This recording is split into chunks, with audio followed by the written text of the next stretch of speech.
welcome back ulit sa aming channel. Update po tayo ulit sa ating pinapagawa. Yan, nandito ako ngayon sa baba sa may gilid.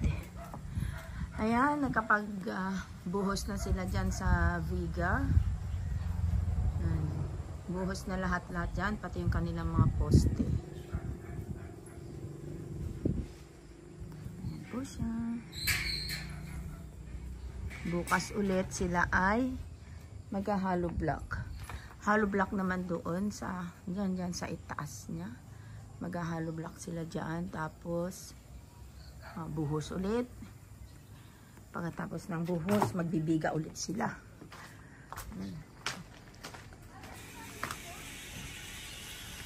Grabe, napakagastos pala ang magpagawa ngayon guys. Sobra.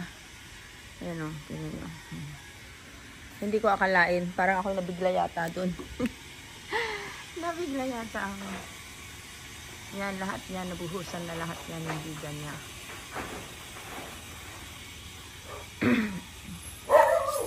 Tapos, ito ang kanyang loob.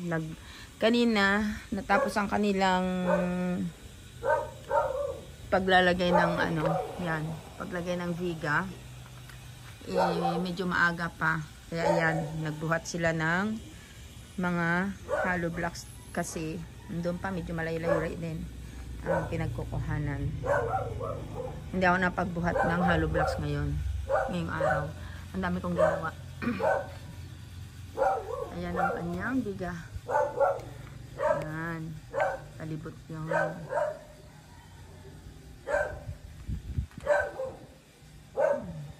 magaling yung aming tagagawa na tinuga.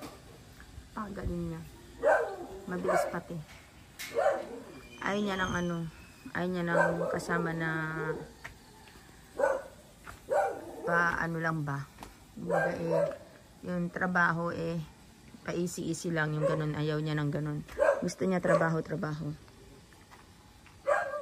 Kaya medyo mabilis sila. Ito naman ang ating banyo. Ganun pa rin, walang pinagbago kasi hindi nila ginalaw ito. Ganun pa rin siya. Bukas ito, malalagyan na nila yan ng hollow block. Ngayon ay pang na niya. Ilang araw na ba? Pang-6 na. So, yan.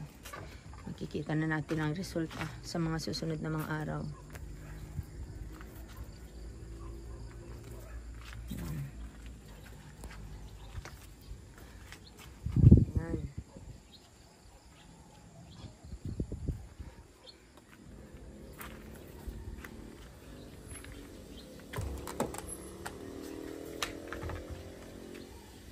Ngayong araw naman naglaba ako sa sobrang dami ko ng gawa talaga. Hindi ko na maharap maglaba.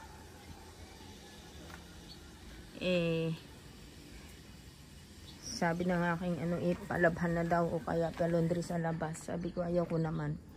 Kasi mawawalan ako ng trabaho. Mahirap na rin ang magpalaba rin pag sa labas. Maigi na yung sariling laba or gawa, diba? So yan guys, na-update ko lang kayo sa bukas ulit. Update ko kayo ulit. Ngayon ay ano ba ngayong araw na ito? Nakakalimutan ko na yata pati araw. So ayan guys, bukas na ulit. Bye bye, ingat po tayo palagi. God bless everyone. Maasalam. Bye.